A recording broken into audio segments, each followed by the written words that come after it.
David Malpass predicts the Philippines will become a global economic powerhouse. Hey, insiders. Buckle up, because we're about to unpack a jaw-dropping prediction about the Philippines, straight from none other than David Malpass, the president of the World Bank. Yep, that guy. A global finance heavyweight just dropped a bombshell that could completely rewrite the way we view the Philippine economy. Alright, let's get one thing straight. David Malpass isn't some YouTube economist in a hoodie spouting crypto advice from his mom's basement. This man was president of the World Bank. The guy's basically had a front row seat to global economic warfare for decades. He's watched countries boom, bust, and disappear from the financial map like ghosts. So when he says the Philippines might be the next economic beast, we don't roll our eyes. We shut up. And we listen. But let's not get it twisted. This isn't some pat-on-the-back prediction. Malpass wasn't sipping mango juice on a beach, throwing out compliments. No.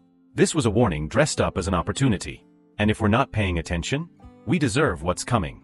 Here's the wild part. He's not talking about a miracle happening 30 years down the road. He's talking about now. As in, the plane is already on the runway. The engine's roaring. But the question is, are we gonna take off? Or just sit there eating Jollibee with the landing gear stuck in concrete? Because Malpass laid out 3 brutal battlegrounds. And if we lose even one of them, game over. Say goodbye to that rising economy title. We'll be back to exporting nurses, blaming traffic, and pretending jeepneys are a long-term solution. And let me just say it, the Philippines is full of potential, but potential is useless if we don't do anything with it. It's like having a six-pack under 20 years of lechin fat. But bro, it's there. Yeah, and so is our chance to be an Asian tiger, if we stop sleeping on ourselves. And don't act surprised. This country's been through hell and still keeps smiling. Colonialism, corruption, natural disasters. Traffic so bad it should be classified as emotional abuse. We've survived it all. So don't tell me we can't rise. The real question is, do we want to? Malpass gave us the blueprint. 3 keys. 3 battles. And they're not cute slogans or fluffy goals. These are cold hard, no BS areas we either conquer or collapse. So what are they? Glad you asked. Because now, we're diving headfirst into the truth no one wants to say out loud, but everyone needs to hear. Let's break down each battlefield.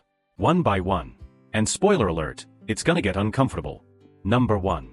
Infrastructure. Build or be left behind. Let's not sugarcoat it, because you're smart. You see the same mess I do. You've sat in traffic so long you've questioned every life decision that led you there. You've seen flyovers that took a decade to build, and still flood during light rain like it's auditioning for Waterworld. And if you've ever tried to get from a province to the city using public transport, you know it's less commute, and more choose your own suffering. Buses that smell like regret. Tricycles with engines that wheeze like your asthmatic uncle. Train systems that look like they were built during the Spanish era, and haven't been cleaned since. And yet, we keep pretending like build solved everything. Like one nice bridge and a handful of airports means we've arrived. But let's get real. That shiny new overpass you post on Instagram? It doesn't mean squat when half the country's still stuck in the 80s. And not in a cute retro way. I mean, actual 1980s infrastructure. Rusted water pipes, crumbling school buildings, roads so bumpy they double as back massages. We're not in a race with ourselves here. We're in a race with Vietnam, Thailand, Malaysia, hell, even Cambodia's catching up. The world is sprinting, and we're still arguing over who forgot to submit the budget proposal for Phase 2 of the underpass no one needed. Here's where Malpass drops the hammer. He's not saying, hey, the Philippines is okay. He's saying, you've got gold under your feet, but you're walking around barefoot, stepping on glass, pretending it's fine. World-class infrastructure isn't a flex. It's a necessity. If you want investors to take you seriously, if you want tourists to come back and not just take a picture of the sunset then leave traumatized by EDSA traffic, you need to make it easy to move people, goods, and money. Because right now, too much potential is slipping through potholes. You ever wonder why foreign companies don't stay long? It's not because we're not talented. Filipinos are freaking brilliant. Hardworking. Loyal. Resilient. The whole damn package. But talent stuck in a broken system is like putting a Ferrari engine in a carry ton. You can rev it all you want, but it ain't going anywhere. Now, here's the gut punch. It's not just about building. It's about building with integrity. And yeah, I know, that's the part nobody wants to talk about. Let's say it together. Corruption. Sticky. Dirty. And absolutely everywhere. You know how many roads have been under construction longer than your niece has been alive? How many buildings go over budget for no apparent reason? And somehow, mysteriously, someone always gets a new car. It's not mismanagement. It's daylight robbery. Ghost projects. Phantom budgets. Cement deals that were supposed to be concrete. And ended up sand. You don't need a Harvard degree to know what's going on. You just need a working pair of eyes. And if that wasn't bad enough, the corruption doesn't just slow us down. It breaks our spirit. It teaches the next generation that you don't need to work hard, just know someone in procurement. Here's the kicker, Vietnam faced this too. They didn't whine about it.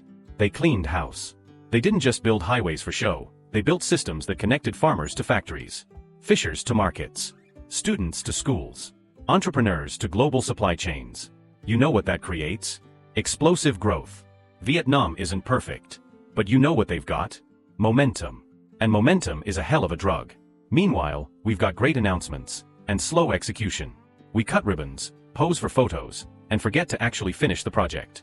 It's like we love foreplay but hate follow-through. Look, this isn't a rant. This is a wake-up call. Because if we don't fix this now, we don't just fall behind, we get left behind. And let me be blunt, the next time a typhoon hits, or a pandemic rolls through, or global prices shoot up, who suffers first? The people in remote towns with no proper roads, no working hospitals, no stable internet. The backbone of the country. The ones we always forget until we need a vote. So ask yourself, do we want real growth or just nice headlines? Because real growth means pouring concrete and cleaning up the rot. Real growth means world-class roads and transparency. Real growth means fewer overpriced tarpaulin banners, and more engineers who actually get paid on time. Here's the bitter truth no one wants to say out loud. We're not poor because we're lazy. We're poor because we've been lied to. Over. And over. Again. Lied to about progress. Lied to about efficiency. Lied to about how we're getting there. Well, guess what? Getting there is not enough anymore. Not when the rest of Southeast Asia is already unpacking at the destination. You want to be the next Singapore? Cool. Then let's start acting like it. Singapore didn't become Singapore by wishing on a jeepney star. They cracked down on corruption, streamlined processes, and made it easier to build than to bribe. The Philippines can do the same. We've got the heart. We've got the talent. We just need the spine. So to every official sitting on funds that were meant for bridges and schools, sleep tight. But know this, the world's watching. Your people are waking up. And sooner or later, that comfy corruption blanket isn't going to be warm enough. And to the people who've waited too long for change, it's okay to be mad. It's okay to demand better. It's okay to ask why the hell your taxes built someone else's beach house. Because that anger? That's power. Malpass lit the fuse. Now it's up to us to set off the boom, or let it fizzle. Your move, Pilipinas. Number 2. Government reform. Fix the system or die trying. Warning, this will hurt. But you'll thank me later. You could have Elon Musk's brain, Jeff Bezos's wallet, and Oprah's charm, and guess what? None of it matters if your country's run like a badly managed sorry store. I don't care how innovative your people are or how resilient your workforce is. If the folks running the show are more interested in ribbon cuttings than results, you're not building a nation, you're babysitting a circus. And right now, the Philippines isn't short on talent. It's short on accountability. It's not lacking in resources, it's drowning in excuses. And Malpass, who by the way doesn't sugarcoat a damn thing, said it plain. If you don't fix your government, you're not moving forward. Period. Let's stop pretending corruption is just some abstract, invisible evil floating in the air like bad Wi-Fi. It's not a problem we're working on. It's the standard operating procedure. Corruption here isn't a glitch. It's the system. Backdoor deals? Routine. Ghost projects? Normal. Politicians stealing like it's a family business? Expected. And every election cycle, we act surprised like, oh no, another scandal. Please. That's like being shocked your leaky faucet still leaks. You know what this is like? It's like putting a new air freshener in a rotting car and thinking it'll pass emissions. You don't need minty cover-ups. You need to replace the damn engine. We've got a system so clogged with red tape, bribes, and nepotism that even getting something done the right way feels illegal. Want to open a business? Better know a guy. Want to get a permit? Get ready for the paper chase Olympics. Want justice? Pfft. That's reserved for people who can afford it, and even then, good luck. It's so absurd, it's almost funny. Almost. Because while the politicians pose for selfies and throw around buzzwords like sustainability and inclusivity, the rest of the country is out here figuring out how to afford breakfast. Let me paint you a picture. Imagine walking into a hospital and the doctor says, "Good news. We're launching a healthcare reform plan next year." Meanwhile, you're bleeding out on the floor. That's what government reform in the Philippines feels like. All talk. No tourniquet. You can't solve a problem with a system that is the problem. And yet here we are, throwing more money into government programs that can't even track where last year's budget went. You ever see those televised Senate hearings? It's like watching your auntie's Kismis group, but with a bigger budget and worse acting. So what's the fix? Real reform. Not the fake kind you slap on a press release to get applause from clueless expats. Real reform means digital audits, in real time. Not audit reports due in 6 months, but instant red flags when money disappears faster than your crush's replies. It means throwing crooked officials in jail so hard their ancestors feel it. Not just transfers to another government office with air conditioning and a raise. And most of all, it means transparency that doesn't just look good on paper, it actually works. Because we've all seen those transparency portals that haven't been updated since the last ice age. If your accountability system still uses Excel files and manual logs, you're not a democracy, you're a scrapbook. And before anyone says, but that's hard. Yeah, reform is hard. So is being broke for generations. Pick your pain. If Singapore can do it, what's our excuse? They were once more corrupt than a rigged bingo game. But they flipped the script. You know how? They made an example out of the corrupt. Not just fines. Not just PR damage. They crushed it with law. With speed. With finality. They didn't care if the guilty wore barongs or business suits. You steal? You rot. No tears. No bailouts. No, but he's my cousin. Meanwhile, here, we catch a corrupt official and suddenly it's drama hour. He's being politically persecuted. No, sweetheart. He just got caught with 10 luxury cars and a beach house on a mayor's salary. Let's be honest. Corruption here is like karaoke. Everyone pretends they don't do it until it's their turn to hold the mic. Now, let's talk investors. Because no one with real money wants to park it in a system that eats bribes for breakfast. Investors don't fear competition. They fear chaos. They don't need you to be perfect. They need you to be predictable. They want to know if they follow the rules, they'll succeed, not get outbid by some guy whose cousin runs the customs office. And when they Google your country and see $500 million project lost in procurement black hole, guess what? They go elsewhere. Fast. Reform doesn't just boost your GDP. It tells the world. We're open for business, and we don't play dirty. That message? It's worth more than any marketing campaign. But let's bring it back down to street level. You're tired, aren't you? Tired of seeing the same families run the show. Tired of promises that expire faster than campaign tarpaulins. Tired of pretending things are getting better, while your nephew's school still uses electric fans from 1997. We keep saying change takes time. No. Change takes guts. Time just gives cowards more room to stall. So here's the final truth bomb. If the government doesn't fix itself, it doesn't matter how many airports we build, how many BPOs we attract, or how many TikToks we trend. Because a rotting foundation collapses no matter how pretty the ceiling looks. And right now, the house is leaning, cracking, groaning. So unless we gut the mold, torch the termites, and rebuild from the beams up, this whole thing burns. Slowly, silently, and with us inside. Here's your choice, peel a penis. Fix the system or die trying. There is no middle ground. No loophole. No shortcut. Just courage, or collapse. Number 3. Climate resilience. Adapt or get wiped out. Let me guess. You're sitting there scrolling your feed, watching another typhoon clip from the Philippines. Trees doing backflips, power lines doing the limbo, floods turning cities into swimming pools. And you think, man, that's tough. No. Stop that. It's not just tough. It's predictable. It's routine. It's every freaking year. Like a cruel rerun. Like Groundhog Day, except instead of Bill Murray, it's an entire nation getting pummeled by nature while politicians pose for photo ops in rubber boots that haven't seen a single puddle. And yet, we act surprised. Every single time. It's like watching someone park under a coconut tree during a storm and then looking shocked when a coconut KOs their windshield. Who could have seen this coming? Literally everyone, Karen. Literally everyone. Now here's where it gets deliciously infuriating. The Philippines isn't just unlucky. It's unprepared. Despite sitting dead center in the natural disaster Olympics, the country still builds like it's immune to consequence. Flood zones? Let's slap a mall on it. Fault line? Perfect spot for a condo. Tell me that doesn't make your brain itch. Let me hit you with a gut punch stat. The Philippines averages 20 typhoons a year. 20. That's almost 2 disasters a month, and we still haven't figured out how to keep power from going out longer than a K-drama season finale. Meanwhile, Bangladesh, a country half sunk in water and twice as poor, has managed to reduce storm-related deaths by 99% over the past few decades. Let that marinate. They took the same storms, and got smarter. We just got soggier. Malpass laid it out plain. Climate resilience isn't a buzzword. It's not a trendy hashtag. It's survival. And we're acting like it's a lifestyle option. Go green?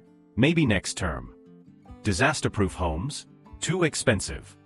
But here's the part they won't tell you. Every peso you don't spend on preparation turns into 10 pesos of repair. That's not an opinion. That's math. Cold. Brutal. Math.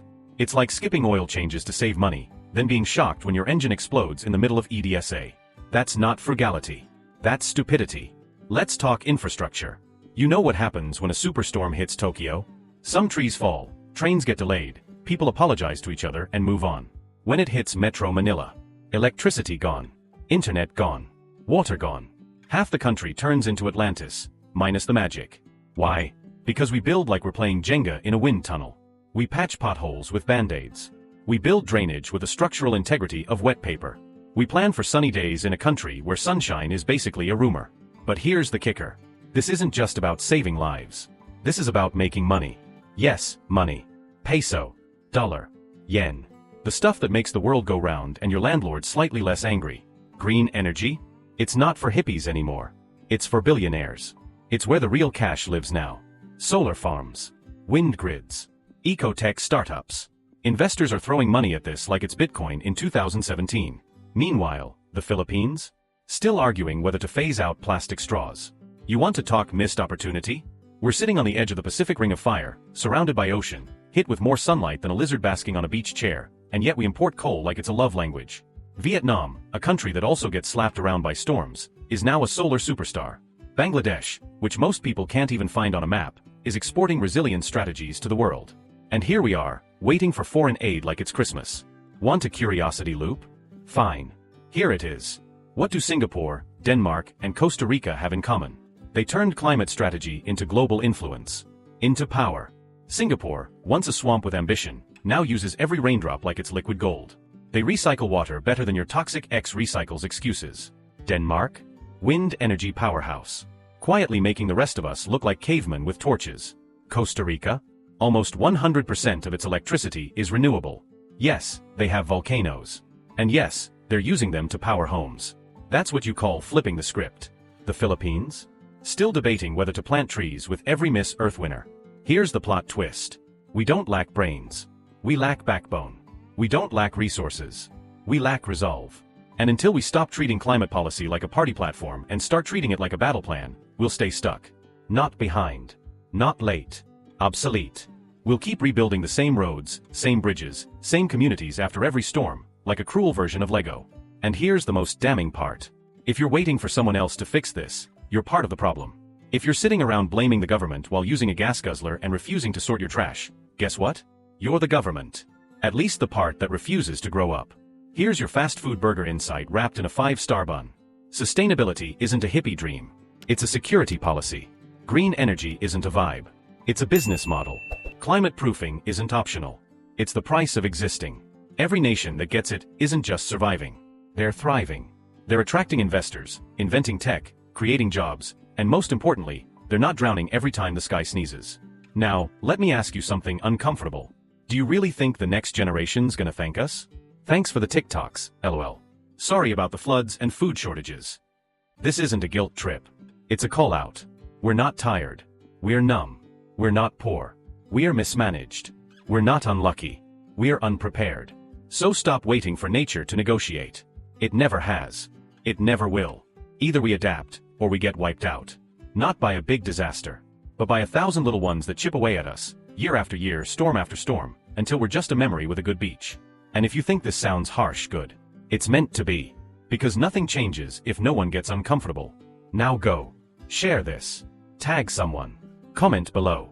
We either build to survive, or we dig our own graves. Pick your side. Alright, let's land this plane. Let me guess, you're nodding right now thinking, yeah, we really should fix things. Oh wow. Groundbreaking. Inspirational. Let's give you a round of applause for thinking about caring.